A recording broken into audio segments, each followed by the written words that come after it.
Good morning and welcome to this Wednesday, May 11th, 2022 edition of Trading Places Live at earningsbeats.com. I'm Tom Bowley, Chief Market Strategist here at Earnings Beats, and I'll be your host for the next 30 minutes, featuring everything you need to know as you prepare for the trading day ahead. Well, the big news out, CPI. We got the April numbers out this morning. The good news is the annual core CPI rate went down 6.5% to 6.2%. The bad news, though, was the actual monthly reading was higher than expected. So the monthly reading was lower than last April's. That's why the annual rate came down, but it was actually higher than what was expected in the current month. And so that has spooked futures. We had a nice rally yesterday afternoon. Futures were up right until 8:30 Eastern. And then since the CPI report came out, we have seen selling kick in. I think now the NASDAQ, which was up about 1.5%, futures anyway, prior to the report, now down about 1.5%. So it's been a pretty big reversal in the market. We continue to see that high VIX reading. So we might be in the midst of a capitulatory type of move to the downside. Don't know. We'll definitely be watching the put call ratio. I got a couple things to show you today on that. And then also some of the rotation, which had turned more bullish yesterday afternoon. I'll talk about that a little bit as well. But first, for those of you that are new, let me take you over to Earnings Beats.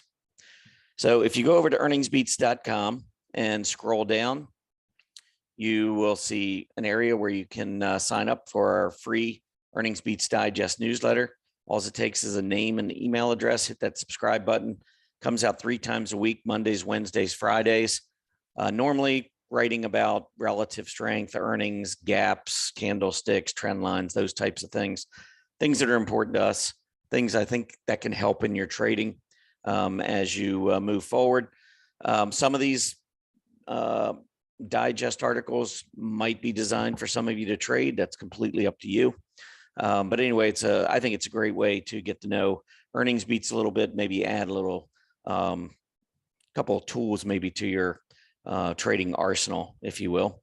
But again, all it takes, name, email address, no credit card required, and you can unsubscribe at any time. Also want to mention, starting in about a week or a little less than a week, we're going to begin our spring special, which only comes around, obviously spring special only comes around once a year. But it's our best deal of the year. So if you are on the fence, you don't know whether you want to give us a try, now's a great time, because you're going to get 30 days for free if you try our service. And if you happen to like the service, during our spring special, you'll be able to get the best deal, annual deal, which will really save you a lot of money. But we'd love to have you try us here over the next couple of weeks. And it's going to be a pretty interesting few weeks coming up for sure, given that little bit of a surprise to the upside in terms of the CPI this morning for April. All right, let's take a look a little bit about what happened on Tuesday. The Dow Jones Industrial Average finished down 85. The S&P in bifurcated action actually rose 10 points. NASDAQ up 114 points, mid caps down 7, small caps down 7. So we had the Dow, mid caps, small caps all drifting a little bit lower. And then we had the S&P and the NASDAQ both higher. NASDAQ clearly leading up about 1% yesterday. So that bifurcated action definitely was, it looked a lot better probably at around 3 o'clock or 3:15 than it did at 4 o'clock because we did see some late day selling that kind of took some of the luster off of the shine of yesterday afternoon's rally. But still, like I said, we did finish up almost 1% on the NASDAQ. Primary reason for that, technology stocks finally got a lift. We saw technology rise about 1.5% yesterday, back up to the 137 level. And of course, that 1.5% rise, because technology is the highest weighted area in the S&P 500, that 1.5% rise is what lifted both the NASDAQ and the S&P. NASDAQ even more because it is even in a higher weighting in the NASDAQ. Energy up almost 1% yesterday. Communication services up nearly 0.5%. So those were your 3 leaders. The 2 groups on the downside were both defensive groups, real estate and utilities. So yesterday's rally actually was pretty decent in the sense that we were at least seeing money rotate a little bit more aggressively, which we had not seen for a while. And I'll talk more about that in just a second. 10-year Treasury yield. This is going to be a story for today. Right now, you can see 304 on the 10-year Treasury yield. We had topped just a couple of days ago. This would have been back on Monday at 317. And remember, 325 is the highest the 10-year Treasury yield has been in 11 years. If the market is going to get spooked by something, in my opinion, it's probably going to be the 10-year Treasury yield. Now, I know we're already down. When I say spooked, I'm talking about if you're looking for something that could trigger like a landslide to the downside and potentially some kind of a capitulatory move, I think it's the 10-year Treasury yield. If this goes through 325, I cannot imagine the market is going to deal with that very well. So that I would certainly keep in mind. But today's move, even though it's just 5 basis points, it is moving higher.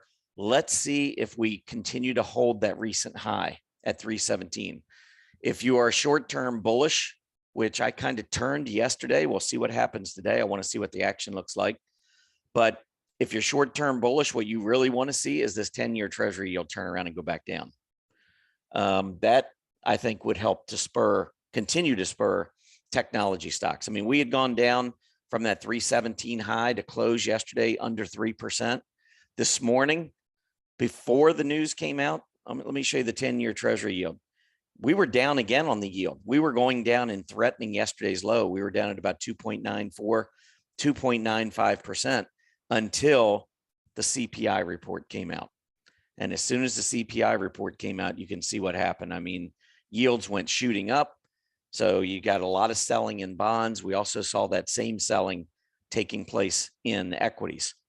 The NASDAQ, like I said, the futures were up about 1.5%.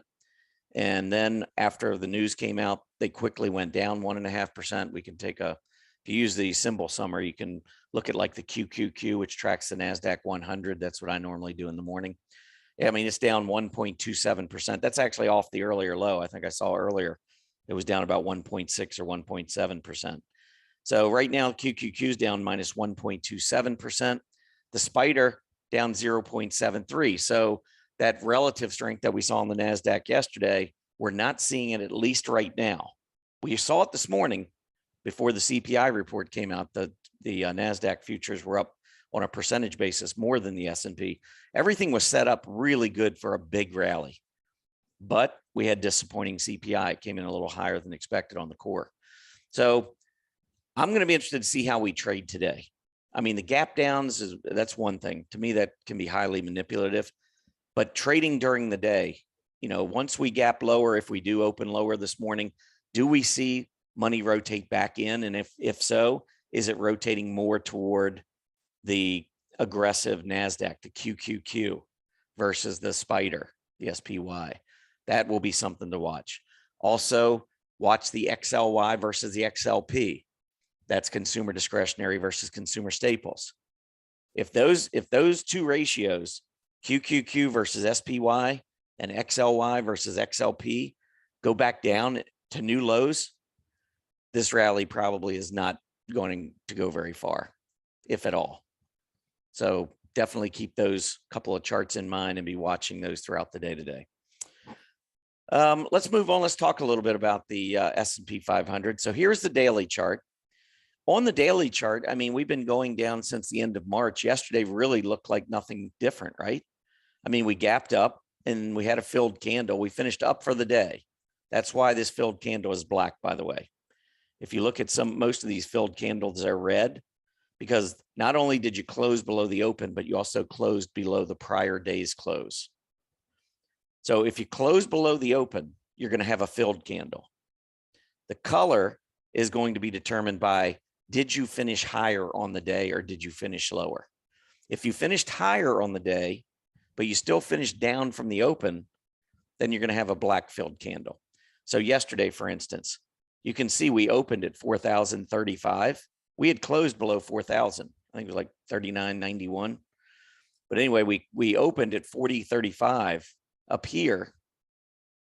And then ended up closing at 4,001, which was below 4,035. So therefore you have a filled candle, but it's black because we actually finished up 10 points from the prior day. So that's the difference. That's why you don't see too many black candles. Here's one over here.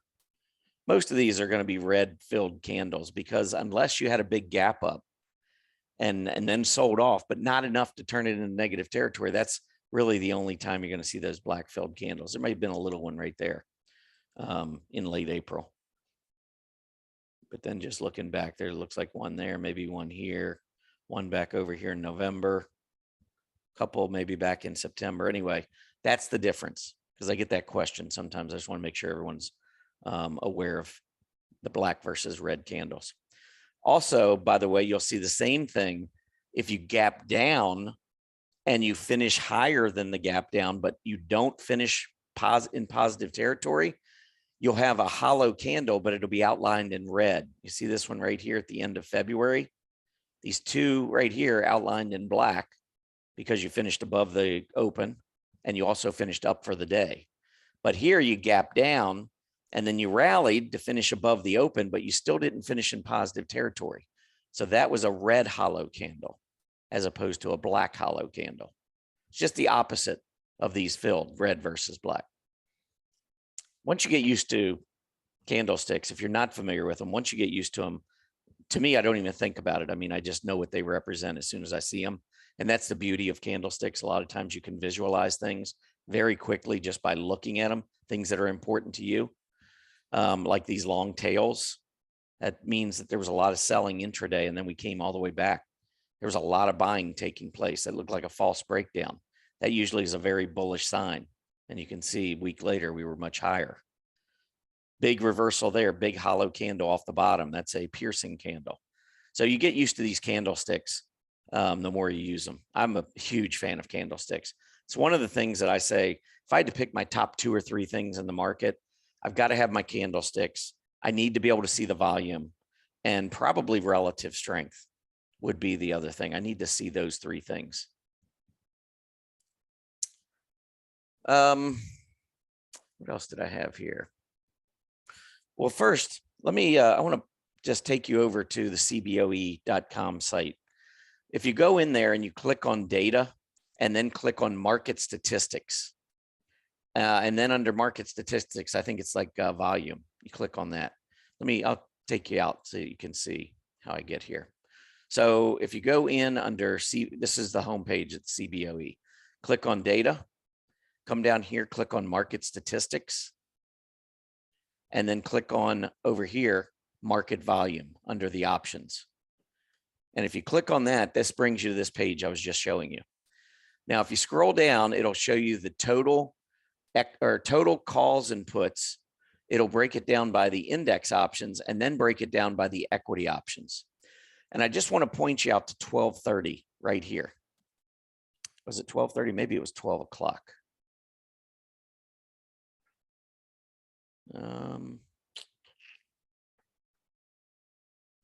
Let me look on my other screen here.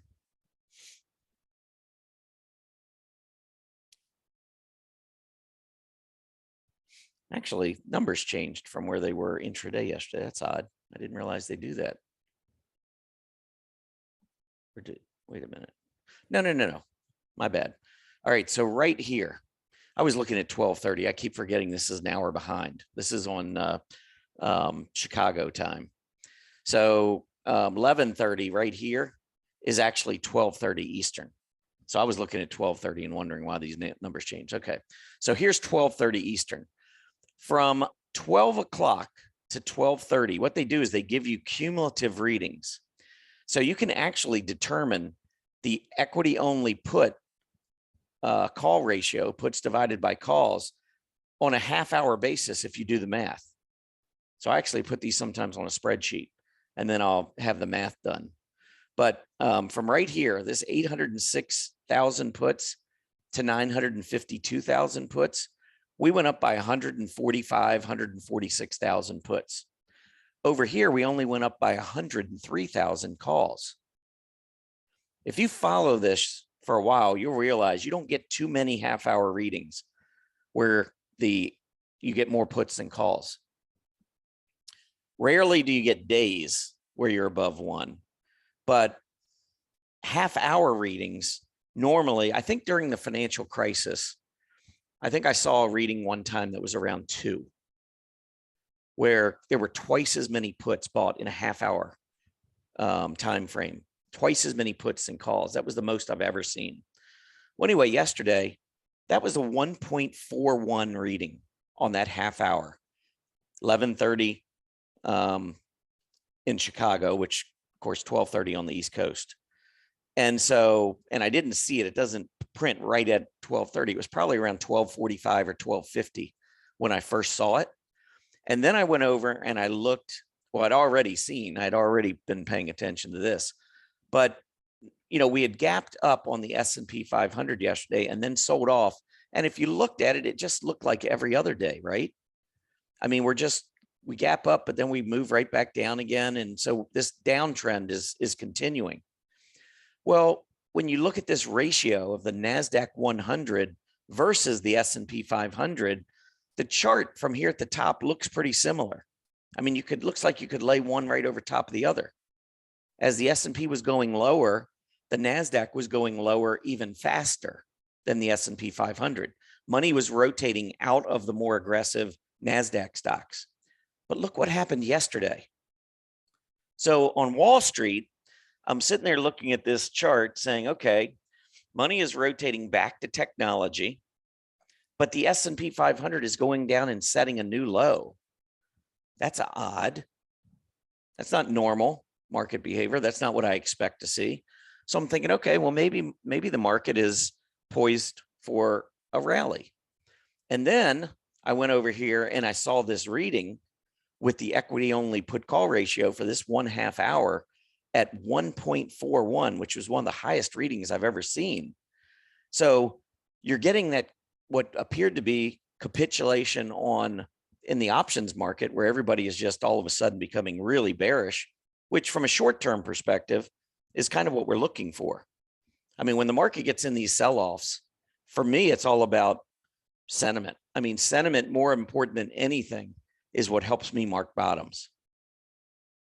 When you've got crazy sentiment, the VIX up into 30s, and starting to build more and more pessimism in the options market, that's when you tend to have these swooshes to the downside. And normally you don't bottom until the equity only put call ratio reaches a peak and the VIX, moves up into the mid upper 30s or even into the 40s potentially. And so that combination, literally, as soon as I saw that, I wrote maybe for about 20 minutes to our members and just said, hey, we've got this rotation taking place. So I showed this chart and pointed out this rally right here and on a relative basis, because at 12:30, look at where we were. And by the way, this reading right here, 11:30, which is 12:30 Eastern. Let me show you the intraday. This is the 5-minute chart of yesterday's action. Look at where the low was. I mean, I don't make this stuff up. 12:30. We hit bottom exactly when the CBOE printed this 1.41 equity only put call ratio. And so I got a letter out to our members almost as fast as I could type, showing this chart and this movement here, and then also pointing out what was going on over in the options world. And I got fairly aggressive on the QLD yesterday, which unfortunately I didn't take any profit. So I'm suffering today, giving back a lot of profits. I'm probably actually even down at this point. But that's why I made the decision I did. And that's why I sent out the report I did yesterday, because things were changing. I'm not convinced we're going to go back down here. We'll see. I mean, we are in a downtrend. We have to respect this downtrend. There's no doubt about it. But I'm going to see if this is nothing more than a gap down and if we can rally back quickly in the action today. Now, if we go back down and we see a new low on the S&P 500 and this ratio is turning back down again, to be safe, probably the best choice is just to get back out of the market if you got in yesterday. That's probably what I'm going to end up doing. I want to watch the action a little bit at the open. But let me pull that up. Let's get a quick update again, just see where we are. Yeah, Spider's only down 0.29%. QQQ only down 0.75%. So we're definitely coming back. We'll see what happens. Again, the big thing for me is going to be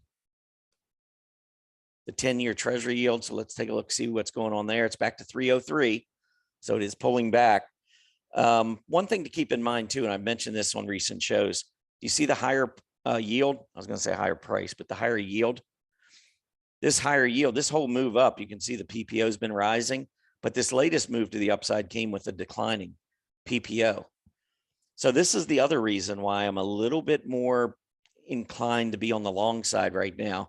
If we fail to hold that 20-day on this yield, this negative divergence, what I look for is a centerline test on the PPO and a 50-period test on the price chart, or in this case, the yield chart.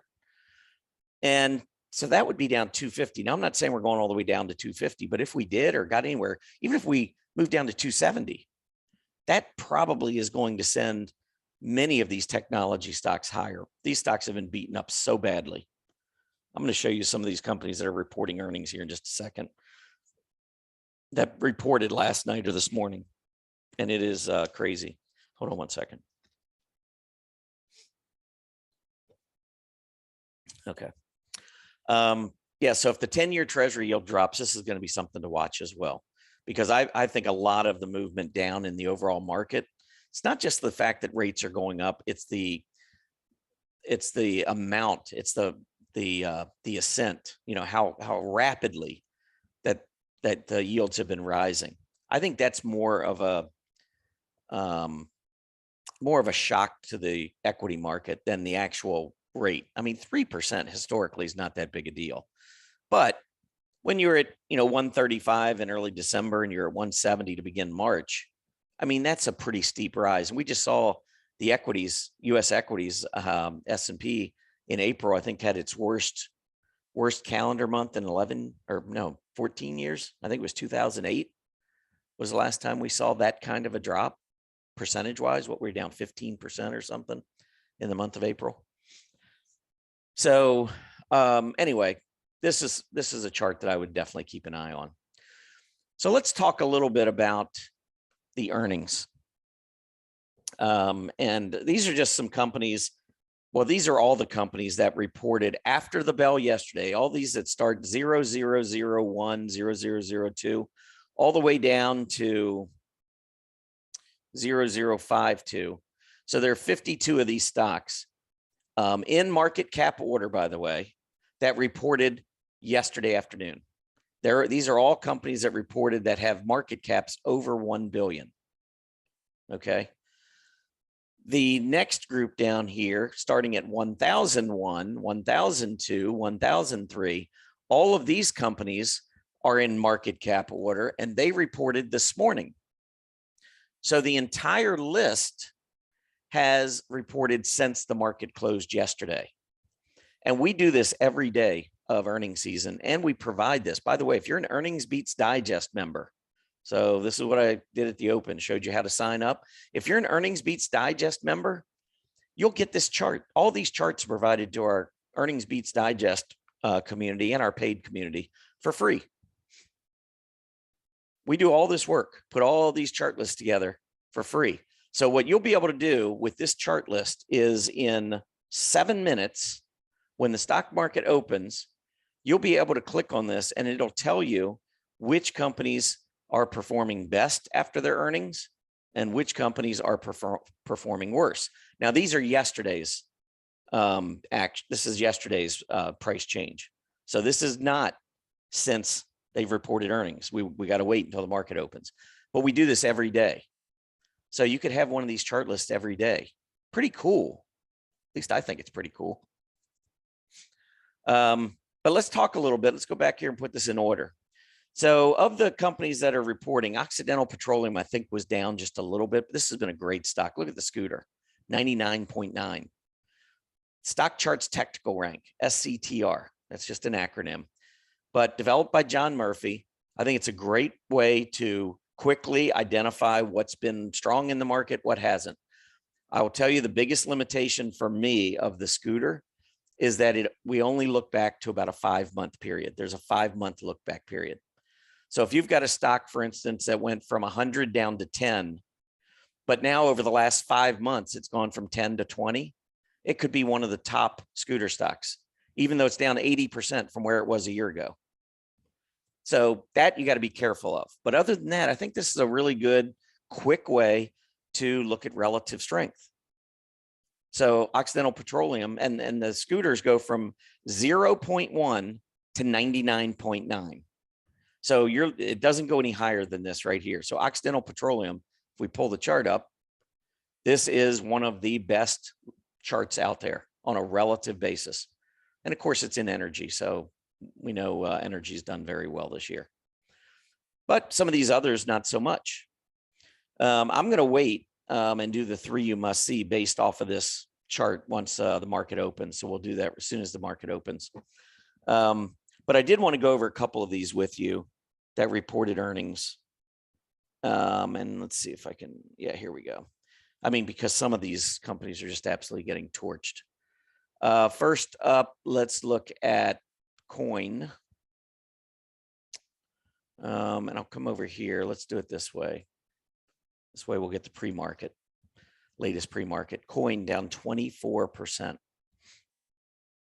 I think this is another one of Kathy Wood stocks over at ARK Funds. I mean, it's unbelievable how much those funds have gone down.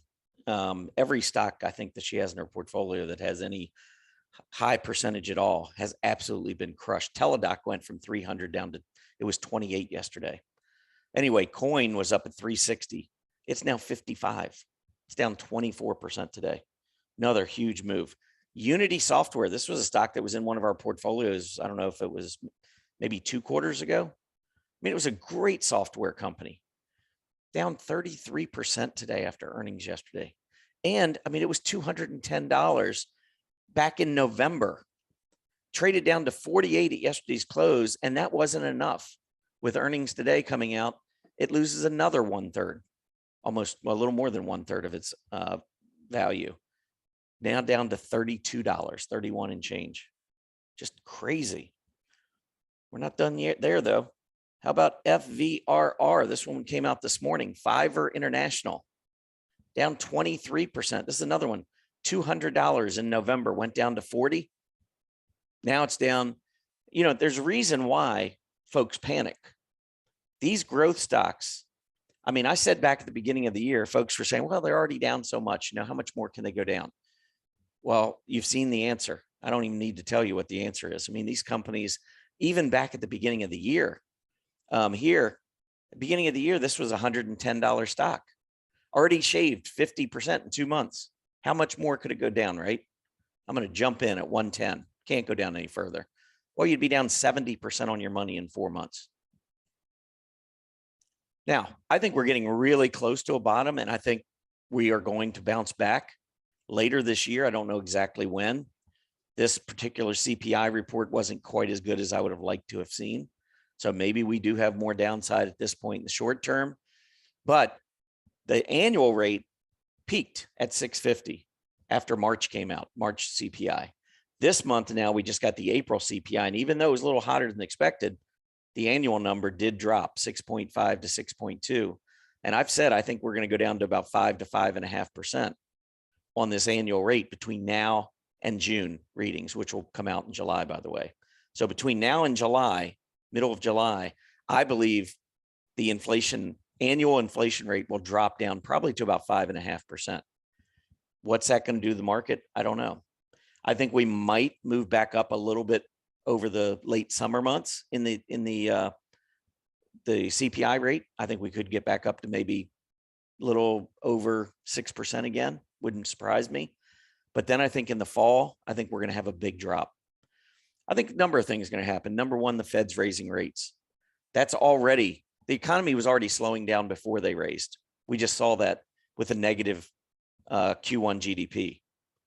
So if they're raising rates and the economy is already slowing, I don't know if you're watching these earnings reports, but many companies are guiding lower. Many companies are guiding lower. The problem isn't what they did last quarter. Many of these companies, I mean, there are more misses this quarter than there were last quarter, no doubt. But many companies are still beating their numbers. It's next quarter that's killing these stocks. And the market's been seeing it all along. That's why you have to pay attention to relative strength. These stocks were getting killed at the end of last year before the market even topped. And I know our mindset is, oh my gosh, this stock was 200. Now it's 100. This is a great deal. Don't look at it like that. Let the market play out. And by play out, I mean, let this downtrend play out. Lower lows and lower highs continue. You know, you don't need to be a hero. You know, you can just be a good citizen. You don't need to be a superhero. But anyway, FVRR, not good. There were a couple of decent reports. SWCH, oh, market just opened. But SWCH, oh, there we go. Up 262, that's up 8% today.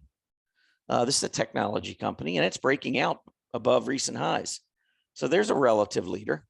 So if I was going to trade, you know, if I had to hold some of these technology stocks maybe for a couple of months, I'd actually be looking more at the leaders than I would the laggards. I don't know how much longer the laggards go down, but we know they can go down quite a bit.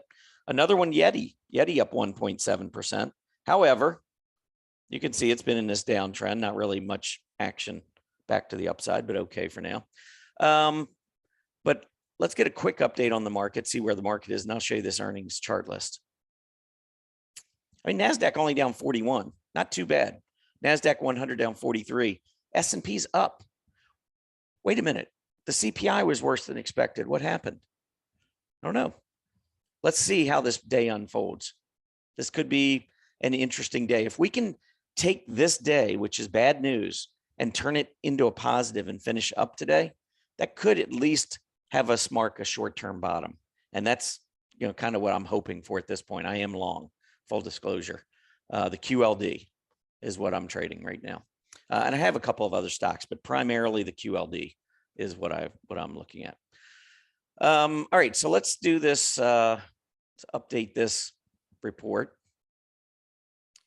And so right there, it's 9:32 in the morning. I want you to tell me if you know, where else can you go and get every company that reported since yesterday's close in one chart list and take a look at them to see what is going up, what's going down. I think this is so cool, especially if you're a trader and you like to trade earnings. This is a fantastic list to work off of. And all you have to do is be an Earnings Beats Digest subscriber. Anyway, 18, 16, 16, you can see the ones that are leading. Communication services, sometimes I like to see which sectors and industry groups are on the top. You can see there's only one technology, one software doing pretty well. That's kind of interesting. Maybe I'll take a look at that. Well, this is almost like what I was talking about with the scooter. You know, you might get a 99, but it might be a stock that's been down 80% from a year ago. Here, we're getting a positive reaction, but the stock was $6 2 weeks ago. And then it went down to $1. What was it down to? $1.40 yesterday, $1.43. So today, yeah, it's up 27 cents, 18%. But my gosh, I mean, maybe this will just be a relief rally. I don't know. But anyway, you can quickly pull up and look at some of these. There's Switch right there. So 8.5%. The other thing I'll do sometimes is I'll do a screenshot, and I'll screenshot maybe the top 10 and the bottom 10. And then I'll come back an hour later and I'll compare.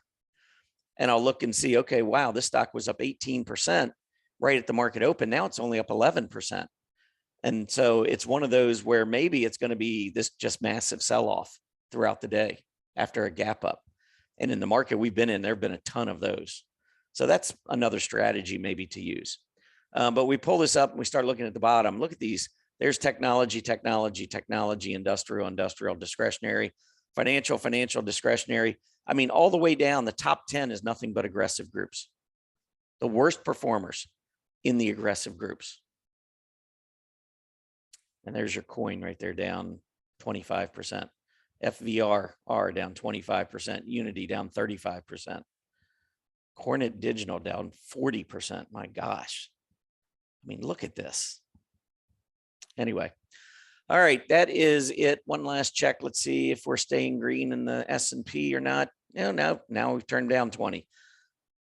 VIX in the 30s. Welcome to the VIX in the 30s. This is honestly why I don't normally trade. What we look at the NASDAQ 2 minutes ago, it was down 43. Now it's down 126. And you know what? We could be down 500 today, or we could be up 500, and I'm not sure which it's going to be. So only thing you can do is put your stops in. Trying to emotionally figure out what's going on here is probably not a good idea. So going to be an interesting day today. I'll be out later today with our daily market report for all the Earnings Beats members. So I'll give you a quick update the way I see it later in the day. But for right now, I mean, it literally, we could see anything today. So with that, let's go ahead and wrap up. Everybody have a great day. Be back tomorrow over at Stock Charts TV. So at 9 a.m., if you click on Stock Charts TV, you'll have my Trading Places live show coming up, although it actually will be recorded.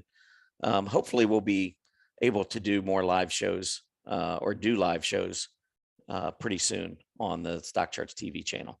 Anyway, with that, everybody have a great day. Be back tomorrow. Happy trading.